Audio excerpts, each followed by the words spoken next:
사람은 자기가 직접 무언가 성취하거나 혹은 특별한 역사적 사건의 현장에 있게 될 때 그에 대한 어떤 흔적을 남겨놓고 싶어 합니다.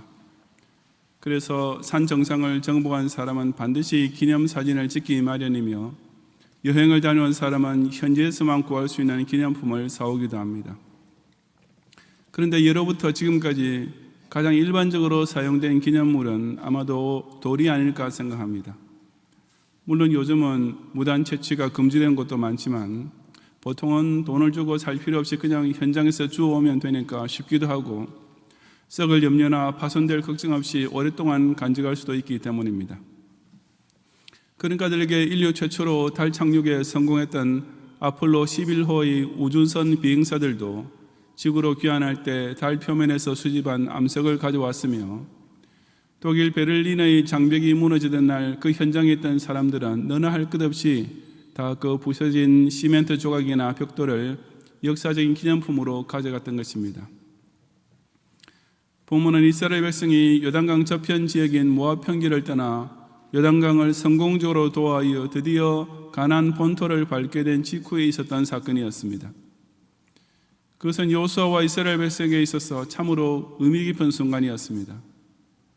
왜냐하면 그 요단강 도하를 기점으로 하여 이스라엘 백성은 40년의 광야 생활에 종지부를 찍고 본격적인 가나안 정복을 시작하게 되었기 때문입니다. 그런 역사적 순간에 이스라엘 백성 역시 어떤 기념물을 취하지 않을 수 없었는데 그것이 곧 본문에 나오는 12돌이었습니다. 우리는 교회 설립 제49주년 기념주일을 맞이하면서 제5차 희년맞이 비전 헌금을 작정하려고 합니다. 경양 희년의 고지를 지척에 둔 마지막 캠프에서 반드시 정상을 정복하고야 말겠다는 의지를 불태우고 마지막 힘을 짜내어야 할 시점이 바로 오늘입니다. 이 의미 깊은 주일에 저는 우리 모든 경양의 성도들이 이 마지막 비전 헌금 작정을 통해 과연 어떤 기념도를 함께 쌓아야 할지를 상고해 보고자 합니다. 첫째로 경양인은 희년맞이 비전 헌금을 통해 하나님께서 경양교회를 위해 행하신 큰 역사에 대하여 감사의 기념도를 간직해야 합니다. 1절부터 9절까지 함께 봉독하겠습니다. 그 모든 백성이 요단을 건너가기를 마치매 여호와께서 여호수아에게 말씀하여 이르시되 백성의 각 지파에 한 사람씩 12사람을 택하고 그들에게 명령하여 이르기를 요단 가운데 제사장들의 발이 굳게 선 그곳에서 돌 12를 택하여 그것을 가져다가 오늘 밤 너희가 유숙할 그곳에 두게 하라 하시니라. 여호수아가 이스라엘 자손 중에서 각 지파에 한 사람씩 준비한 그 12사람을 불러 그들에게 이르되 요단 가운데로 들어가 너희 하나님 여호와의 궤 앞으로 가서 이스라엘 자손들의 지파 수대로 각기 돌 한 개씩 가져다가 어깨에 매라. 이것이 너희 중에 표징이 되리라. 후일에 너희의 자손들이 물어 이르되 이 돌들은 무슨 뜻이냐 하거든 그들에게 이르기를 요단물이 여호와의 언약궤 앞에서 끊어졌나니 곧 언약궤가 요단을 건널 때 요단물이 끊어졌으므로 이 돌들이 이스라엘 자손에게 영원히 기념이 되리라 하라 하니라. 이스라엘 자손들이 여호수아가 명령한 대로 행하되 여호와께서 여호수아에게 이르신 대로 이스라엘 자손들의 지파의 수를 따라 요단 가운데에서 돌 12를 택하여 자기들이 유숙할 곳으로 가져다가 거기에 두었더라. 여호수아가 또 요단 가운데 곧 언약궤를 맨 제사장들이 발이 선 곳에 돌 12를 세웠더니 오늘까지 거기에 있더라. 아멘. 모든 이스라엘 백성이 요단을 건너기를 마친 후 하나님께서는 한 가지 특별 지시를 내리셨습니다. 그것은 백성의 각 지파에 한 사람씩을 뽑아서 그 12대표자로 하여금 요단 가운데 제사장들의 발이 굳게 선 그곳에서 각각 돌 한 개씩 가져오게 한 것이었습니다. 다시 말해서 이스라엘 백성이 갈라진 요단강을 통과하는 동안 제사장들이 여호와의 궤를 들고 마지막까지 내내 서 있던 바로 그 강 한가운데의 바닥에서 12개 돌을 취하여 요단강 도하 후에 이스라엘 백성이 유숙할 그곳에 보관하게 했던 것입니다. 또 9절에 보면 여호수아는 요단 가운데 곧 언약궤를 맨 제사장들이 발이 선 곳에도 돌 12를 세워두었다고 했습니다. 이것은 바로 역사적인 지점 위에도 일종의 기념탑을 세워서 나중에 이곳을 찾아오는 모든 사람이 언제든지 볼 수 있게 만든 것이었습니다. 하나님께서는 왜 이런 특별한 기념물을 세우도록 하신 것이겠습니까? 6절은 대답하기를 이것이 너희 중에 표징이 되게 하기 위함이라고 했으며, 이어지는 7절 하반절에도 이 돌들이 이스라엘 자손에게 영원히 기념이 되리라고 했습니다. 여기서 표징이란 증명해주는 표라는 의미입니다. 즉 그 12돌은 단순한 기념품이 아니라 하나님께서 이스라엘의 요단강 도하 사건을 어떻게 인도해 주셨는지를 앞으로도 계속 잊지 않고 기억하게 하는 증표가 되었던 것입니다.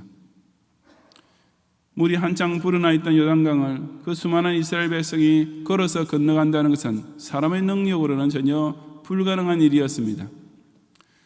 그래서 본문 7절에서 하나님께서 친히 상기시켜 주고 계시듯이 요단물이 여호와의 언약궤 앞에서 끊어졌었나니 곧 언약궤가 요단을 건널 때 요단물이 끊어졌으므로 가능하게 되었던 일, 즉 순전히 하나님께서 친히 행하신 기적적인 역사로 인해 성공할 수 있었던 사건이었습니다.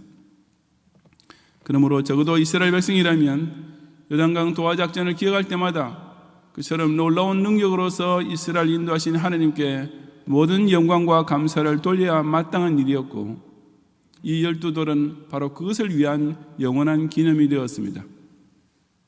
그래서 여호수아는 강 한가운데 단체적으로 12돌을 세우는 동시에 또한 매 지파의 대표자에게 직접 한 개씩의 기념돌을 가져오게 함으로써 그 하나님께서 행하신 역사를 모든 12지파 백성이 다 함께 기억하도록 했던 것입니다.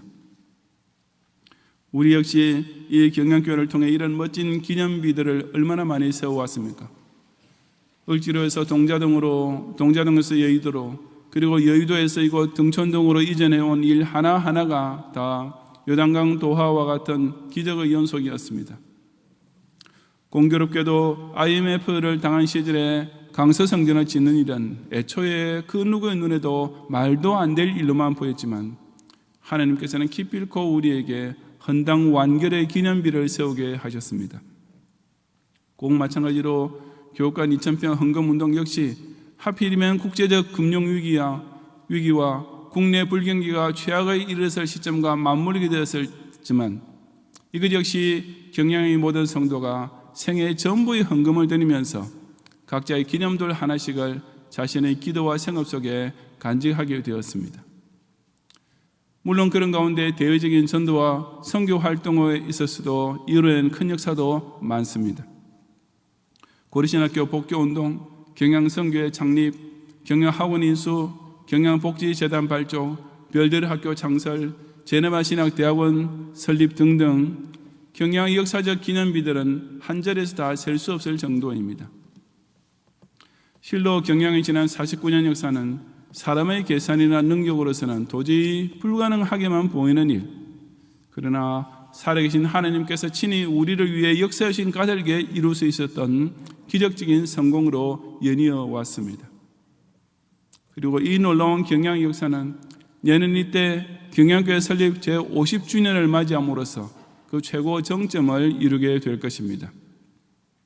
실로 우리 경양인에게 생애 최고의 감사 제목이 될 경양 희년을 바라보면서 오늘의 제5차 비전헌금 작정을 통해 그에 합당한 감사의 기념돌을 각자 꼭 간직하는 성도들이 되시기를 바랍니다. 둘째로 경양인은 희년맞이 비전헌금을 통해 하나님께서 내게 주신 사명을 위해 생애 최고의 것을 바쳐 섬긴 충성의 기념돌을 세워놓아야 합니다. 10절부터 18절까지 함께 봉독하겠습니다. 또 여호와께서 여호수아에게 명령하사 백성에게 말하게 하신 일, 곧 모세가 여호수아에게 명령한 일이 다 마치기까지 궤를 맨 제사장들이 요단 가운데 서 있고 백성은 속히 건넜으며, 모든 백성이 건너기를 마친 후에 여호와의 궤와 제사장들이 백성의 목전에서 건넜으며, 르우벤 자손과 갓 자손과 므낫세 반지파는 모세가 그들에게 이른 것 같이 무장하고 이스라엘 자손들보다 앞서 건너갔으니 무장한 4만 명가량이 여호와 앞에서 건너가 싸우려고 여리고 평지에 이르니라. 그날에 여호와께서 모든 이스라엘 목전에서 여호수아를 크게 하시매 그가 생존한 날 동안에 백성이 그를 두려워하기를 모세를 두려워하던 것 같이 하였더라. 여호와께서 여호수아에게 말씀하여 이르시되 전구궤를 맨 제사장들에게 명령하여 요단에서 올라오게 하라 하신지라. 여호수아가 제사장들에게 명령하여 이르기를 요단에서 올라오라 하며 여호와의 언약궤를 맨 제사장들이 요단 가운데에서 나오며 그 발바닥으로 육지를 밟는 동시에 요단물이 본 곳으로 도로 흘러서 전구같이 언덕에 넘쳤더라. 아멘. 요단강 도하작전에서 가장 중심이 되었던 사람들은 궤를 맨 제사장들이었습니다. 이들의 10절에 나오듯이 여호와께서 여호수아에게 명령하사 백성에게 말하게 하신 일이 다 마치기까지 요단 가운데에 서 있었습니다. 즉 요단강 도하가 시작될 때 그 강물에 제일 첫 발을 내디뎠고 그들의 발이 물가에 잠기자마자 곧 위에서부터 흘러내리던 물이 그쳐서 요단강이 마른 땅처럼 되었습니다. 그러자 제사장들은 언약궤를 맨 상태로 계속 요단강 한가운데까지 나아가서 그 지점에 머물러 섰습니다. 그 후에 이스라엘 백성이 지파별로 요단강 도하를 시작했으며 그러는 동안에 그 제사장들은 내내 요단 가운데에 서 있었습니다. 그리고는 11절에 기록된 대로 모든 백성이 건너기를 마친 후에 드디어 제사장들도 제일 마지막으로 강을 건너서 가나안 땅을 밟았던 것입니다. 제사장들의 그런 모습은 백성들이 요단강을 건너가는 동안 혹 갑자기 다시 물이 흐르게 될까 봐 조금도 걱정하거나 두려워하지 않도록 하기 위함이었습니다. 마치 작전상 후퇴를 할 때 제일 뒤에 남아서 본대의 철수를 안전하게 지켜주는 마지막 부대처럼 그 제사장들 역시 요단강 도하 내내 이스라엘 모든 백성에게 안심과 확신을 주었던 것입니다. 그런가 하면 본문 12절 이하에서는 그 요단강 도하에 제일 앞장섰던 세 지파를 특별히 소개하고 있는데 바로 르우벤 자손과 갓 자손과 므낫세 반지파였습니다. 특히 그들은 무장하고 즉 완전히 전투 장비를 갖추고 전열을 유지하면서 이스라엘 자손들보다 앞서 요단강을 건너갔습니다. 그렇게 한 이유를 두고 13절 하반절은 여호와 앞에서 건너가 싸우려고 여리고 평지에 이르니라고 설명하고 있습니다. 다시 말해서 이 세 지파는 이스라엘 전체의 선봉대로서 마치 총알바지와 같은 자세로 요단강을 제일 먼저 도하했던 것입니다. 그럴 수밖에 없었던 것이 그 세 지파는 이미 요단강 건너편 지역에서 자기네 기업을 먼저 분배받았기 때문이었습니다. 그들은 일전에 모세가 그들에게 이른 것 같이 즉 민수기 32장 28절부터 32절에 기록된 대로 앞으로 이스라엘의 가나안 본토 정복전에서도 앞장서서 요단을 건너가서 여호와 앞에서 싸우기로 모세와 약속했던 그대로 지금 이 요단강 도하에서도 선봉에 섰던 것입니다. 오늘날 교회에서도 역시 요단강 한가운데 서 있던 제사장들과 선두에 섰던 세 지파가 꼭 필요합니다.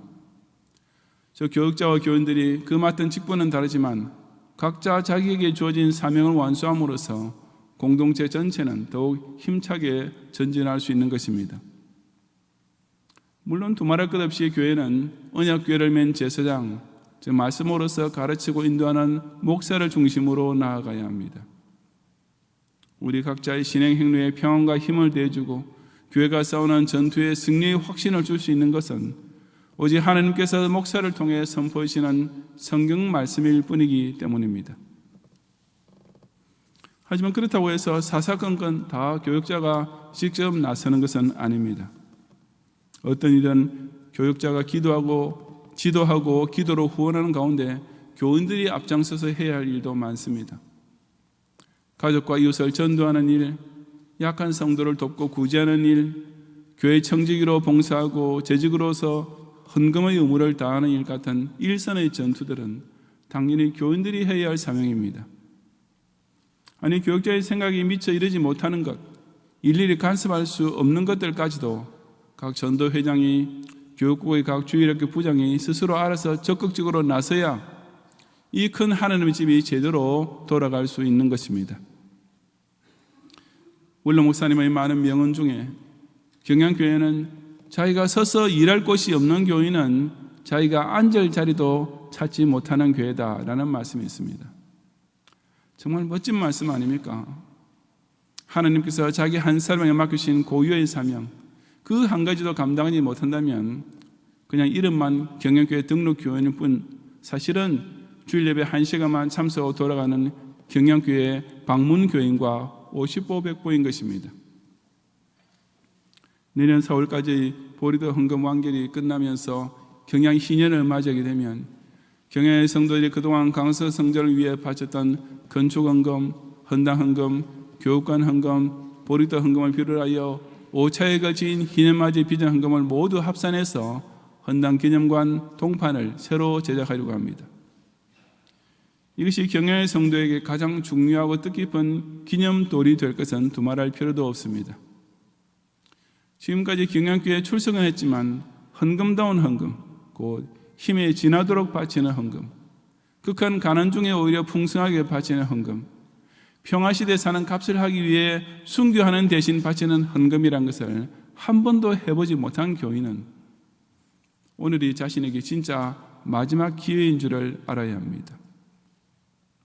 이미 생애 최고의 헌금을 바쳐왔지만 이번 제5차 비전 헌금을 통해 이 생애 전부의 헌금까지 바치는 멋진 종지부를 찍음으로써 이 세계를 받은 교회의 영광스러운 50년 역사에 우리 역시 죽도록 충성한 사명인으로 섬겼음을 영원히 기념하는 도를 꼭 함께 세우는 성도들이 되시기를 바랍니다. 셋째로 경영인은 희년맞이 비전 헌금을 통해 하나님께서 경양 1세대에게 베푸신 복을 후손에게 전수할 신앙 유업의 기념도를 남겨야 합니다. 19절 이하 24절까지 함께 봉독하겠습니다.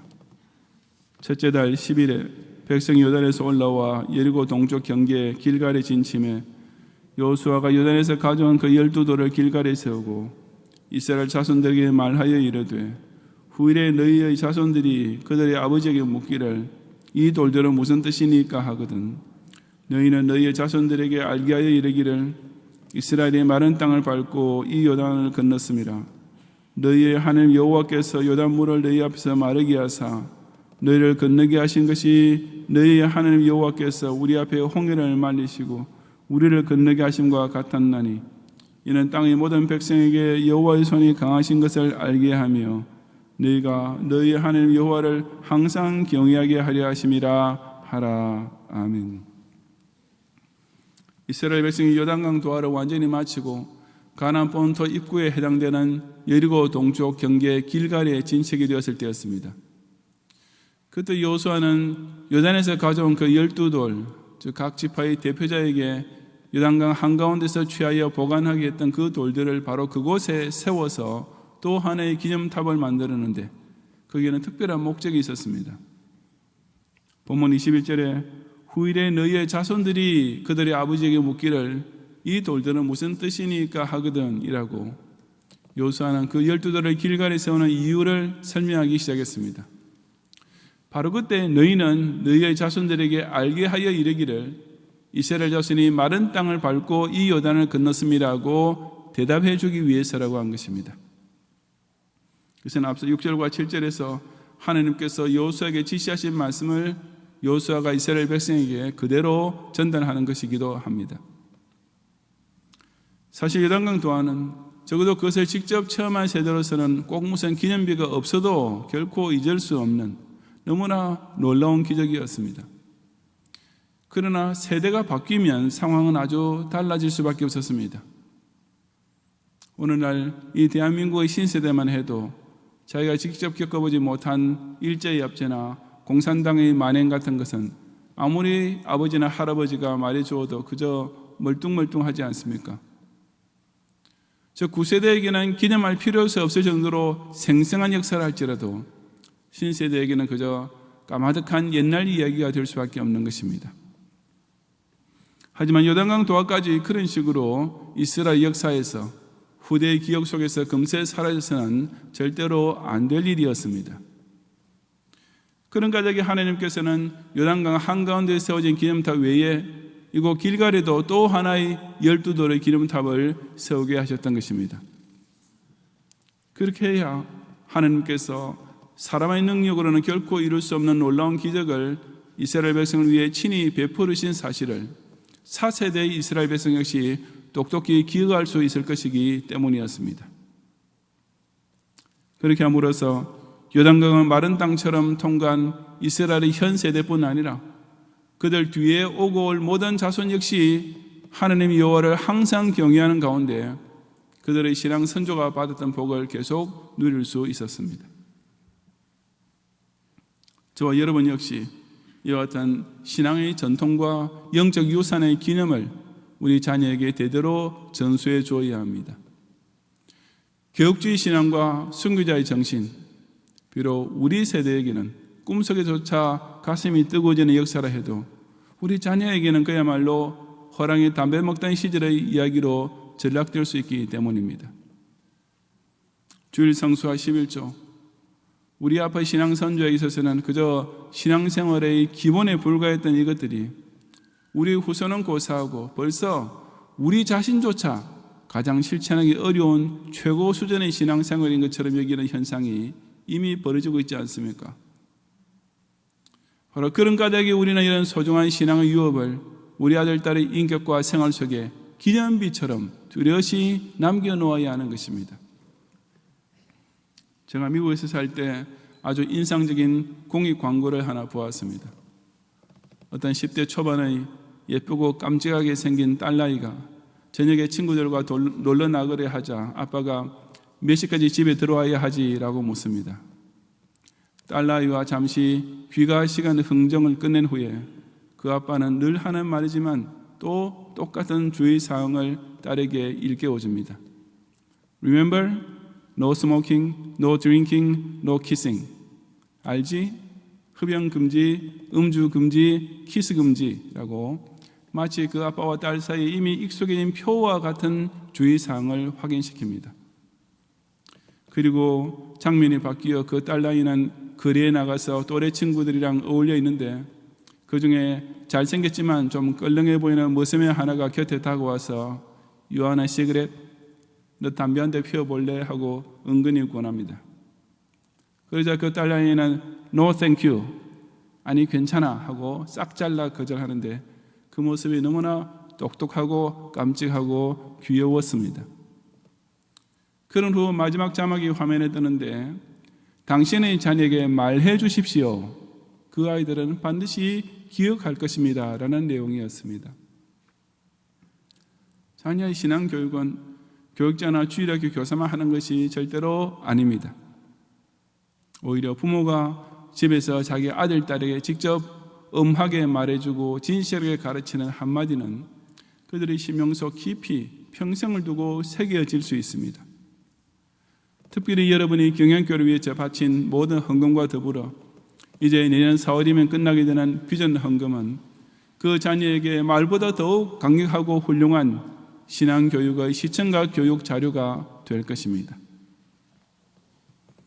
경양신년에 새롭게 제작될 헌당 기념관 동판에 여러분 자신이 이 경영교를 통해 실로 얼마나 특별한 은혜와 큰 복을 받았는지 그 표징을 꼭 남겨주시기 바랍니다. 여러분의 자녀들은 경영에 오고 올 모든 후손은 반드시 그것을 통해 배우고 기억하면서 또한 자신의 신앙생활을 위한 모범으로 삼을 것입니다.